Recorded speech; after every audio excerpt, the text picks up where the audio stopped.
Hey guys, how's it going? Hope you're doing well. My name is Crown, and today I'm going to read you some very interesting stories that I hope that you're gonna love. And now, without further ado, let's go!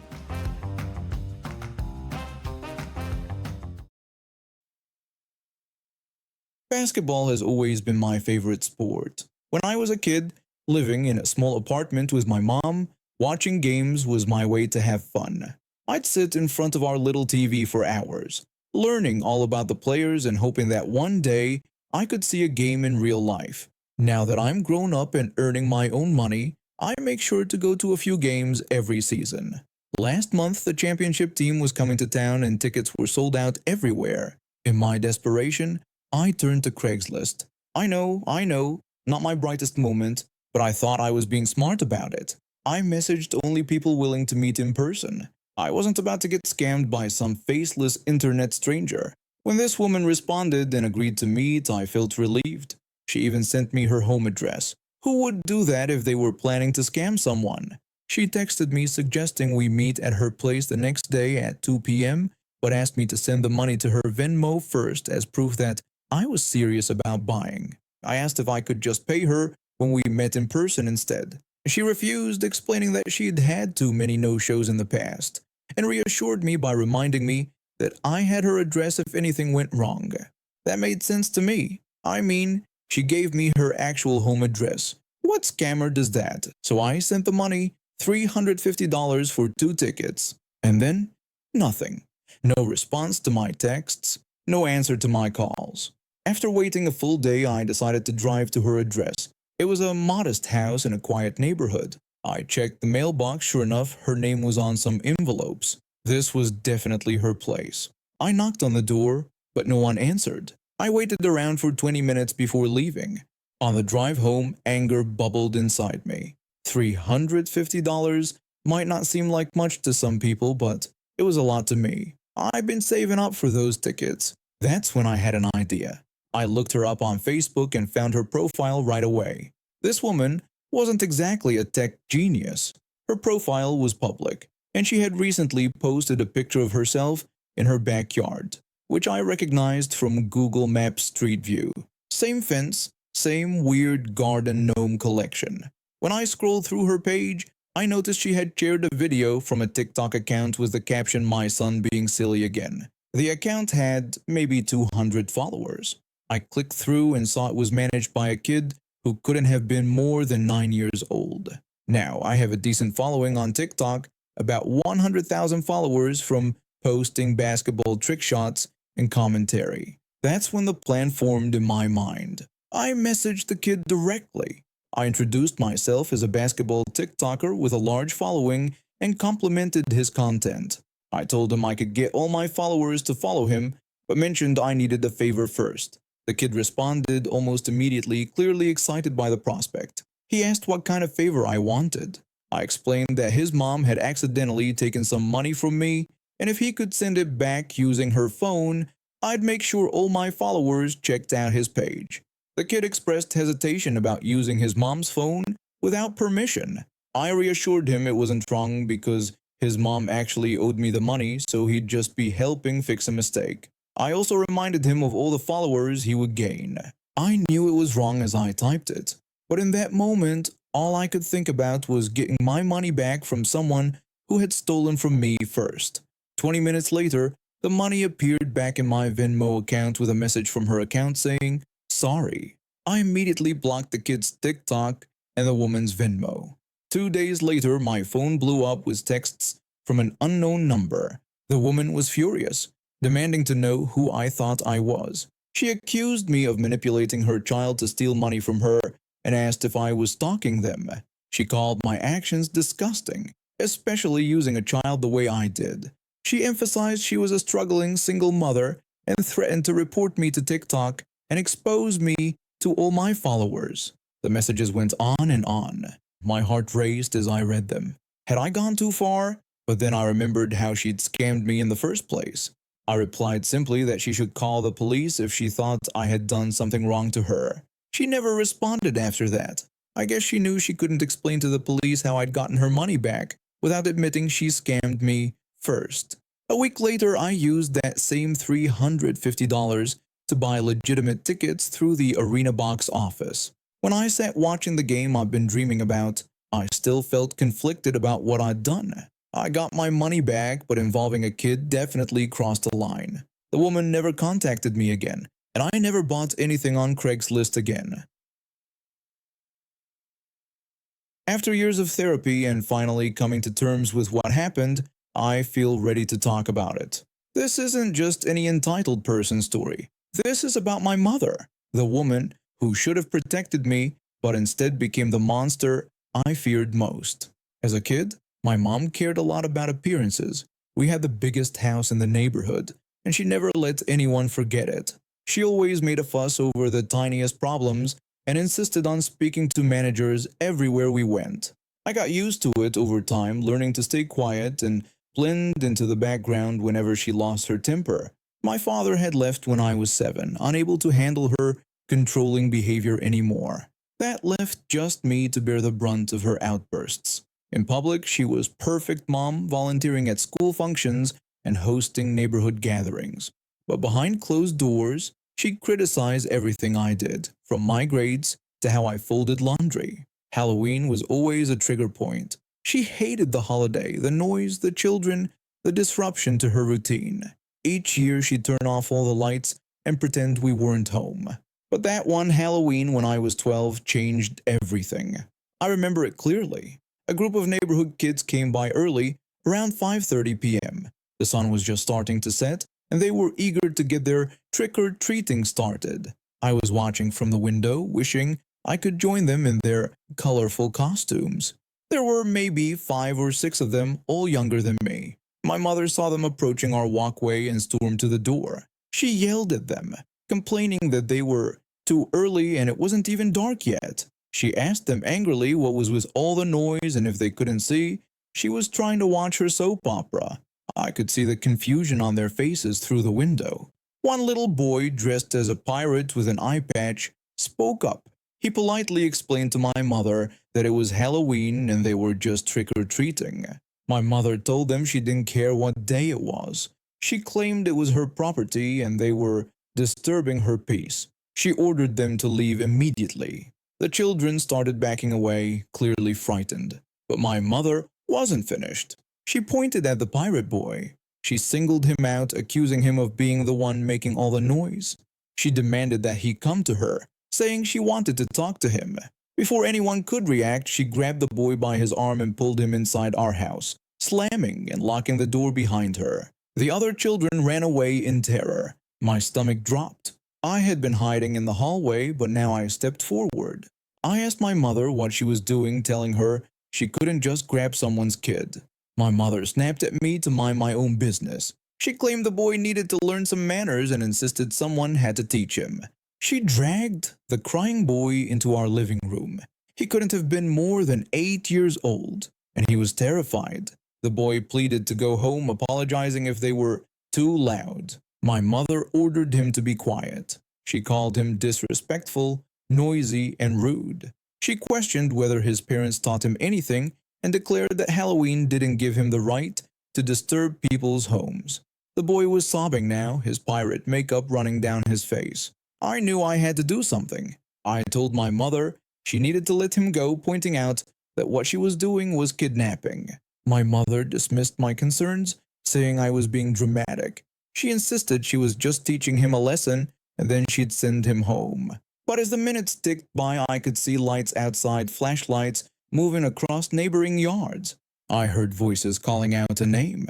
The search had begun. My mother started to realize the severity of what she'd done. Her face paled as she looked out the window.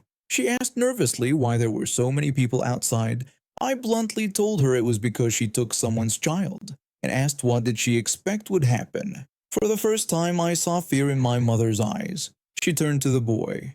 She apologized to him, admitting she might have overreacted. She offered to take him back to his parents, but it was too late. There was a loud knock at the door, followed by the unmistakable announcement from outside. A police officer identified himself and demanded we open the door. My mother froze, but I ran to the door and opened it. The police officers rushed in, followed by the boy's frantic parents.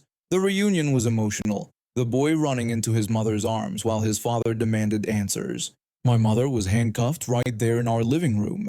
As they led her away, she kept insisting she was just trying to teach him manners, that she didn't mean any harm. But the damage was done. I was temporarily placed with my aunt while my mother faced charges of kidnapping and endangering the welfare of a child. The community was shocked. The perfect mom had shown her true colors. During the trial, other stories came out. Neighbors and classmates describing her entitled and often aggressive behavior.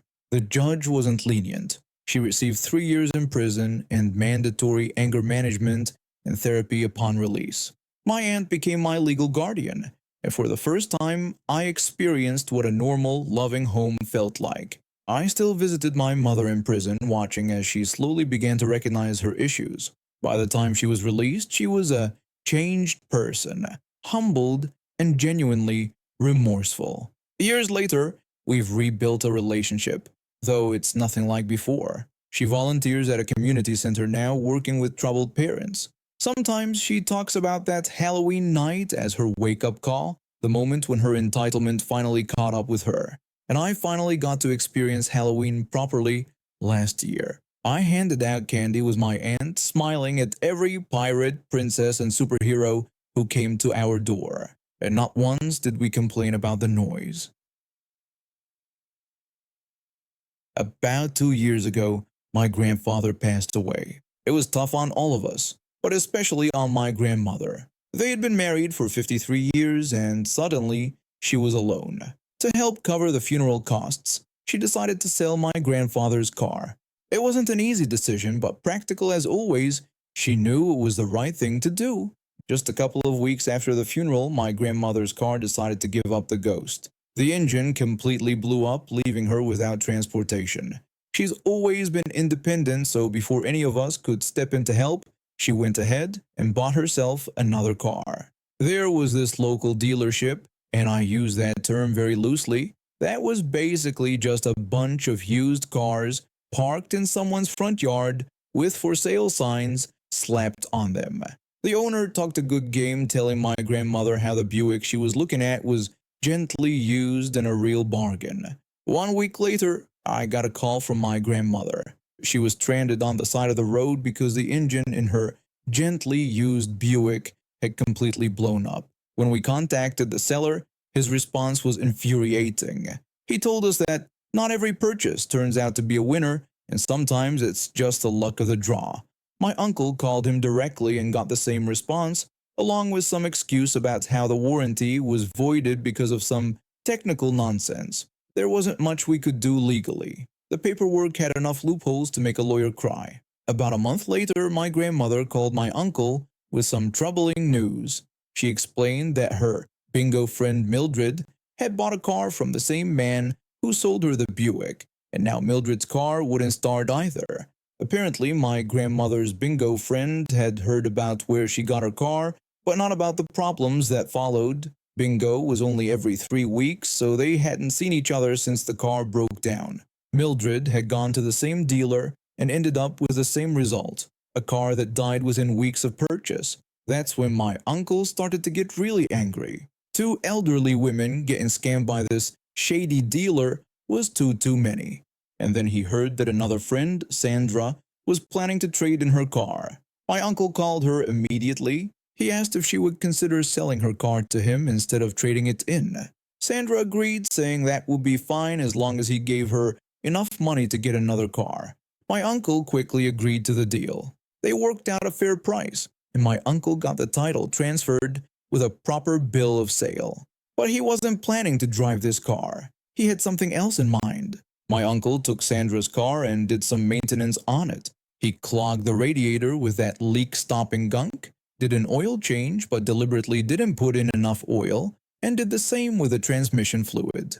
Then he drove right over to the shady dealer's yard. My uncle approached the dealer and explained that he was in a tight spot and needed some quick cash, asking if the dealer was interested in buying his car. The dealer looked it over, and being the shark he was, offered my uncle a lowball price, about $400 less than my uncle had paid Sandra. But that was all part of the plan. The dealer asked my uncle why he was selling the car. My uncle casually mentioned that he just needed the money and added that he had recently done all the maintenance, including a fluid flush. He made sure to mention there had been a small leak in the radiator, but claimed he'd fixed it. The dealer didn't ask any more questions. He just saw an opportunity to make a quick profit and took it. The very next day, my uncle's phone rang. It was the dealer, who angrily demanded to know what my uncle had done to the car. He complained that it was completely ruined and there were no fluids in it at all. My uncle threw the dealer's own words back at him, saying that not every purchase gives us a winner and sometimes it's just the luck of the draw. The dealer became even more angry, threatening to sue my uncle. My uncle pointed out that he had only sold him a car with a small leak that he had mentioned, and wished the dealer good luck with any legal action. He then asked the dealer how many more old ladies he was planning to scam that month. When the dealer pretended not to know what my uncle was talking about, my uncle specifically mentioned my grandmother and her friend Mildred. He explained how both had bought cars from the dealer that died within weeks and both received the same response about luck of the draw. My uncle then remarked that it seemed like the dealer's luck had just run out. There was silence on the other end of the line. My uncle pressed his advantage, mentioning that he had a lawyer friend who would be really interested to know about the dealer's business practices. He added that the local news would probably love a story about someone preying on senior citizens. The dealer, now sounding worried, asked what my uncle wanted. My uncle demanded full refunds for both my grandmother and Mildred, and insisted that the dealer close up shop and stop scamming people. The dealer must have realized he was cornered because 2 days later, my grandmother and Mildred both received full refunds for their broken down cars. The dealership in that front yard disappeared shortly after. I'm more of a computer geek than a sports fan. For 2 years, I worked as a photojournalist for a local newspaper. Then I got assigned to the sports section. The schedule was brutal, with professional baseball, basketball, and soccer all happening simultaneously, not to mention school sports events. There were 2 photographers in our section, but since the other guy was older, the editor was more lenient with him. After a year in this section, I was completely burned out. My wife was frustrated because I was leaving for work at 6 a.m. and sometimes not returning until 10 p.m. or later. There was even a stretch when I worked almost 2 months non-stop. I was willing to do it because the pay was excellent. I was making 7 or 8 times the minimum wage. My editor was an old-school journalist who'd been with the newspaper since it started. We used to joke that the building was built around him. He was a total grouch with a terrible temper. During baseball season, after nearly 2 months of non-stop work, I was utterly exhausted. There was a baseball game scheduled for Saturday afternoon, and my editor called me to his office. He told me that he needed me to work that day. I told him that I would do it, but just for the game. I explained that I'd be at the stadium, and when the game ended, I would deliver the material and go home. My boss wasn't happy with this arrangement. He explained that he wanted me there all day because he had other events planned. I refused and suggested he call the other photographer since it was my weekend off. He was furious after my refusal. From then on, he became really rude to me at every opportunity. Since the sports section had an awkward schedule, I had some flexibility with check-in times, and sometimes I was up to half an hour late. One day, I checked in late only to find him waiting at the entrance. He was livid. He scolded me for over an hour and wrote me up with human resources. The memo specified that my work shift was 8 hours, from 7 a.m. until 5:30 p.m. No more, no less. That's when my malicious compliance began. From that day on, I arrived at 7 a.m. sharp and left at exactly 5:30 p.m. After about a week of following these strict rules, my editor approached me at 5:25 p.m. about a university basketball game that needed coverage that night. I looked at him and then at the clock. I told him that I would love to go, but according to the HR memo, my shift ended at 5:30 p.m., so I would see him tomorrow. His face turned red as he threatened to write me up again. With a grin, I reminded him that extra hours were voluntary and I didn't want to do them. Then I walked out. The next day, I arrived at 7 a.m. sharp.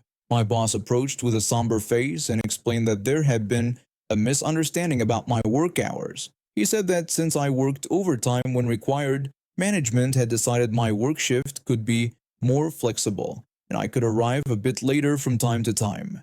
I just smiled and thanked him. After that incident, I started giving my family more time, and whenever the editor needed extra hours, he would ask in the nicest possible way. Some companies love to enforce rules, but when those same rules don't work in their favor, they suddenly go out the window. And my editor learned that you can't have it both ways.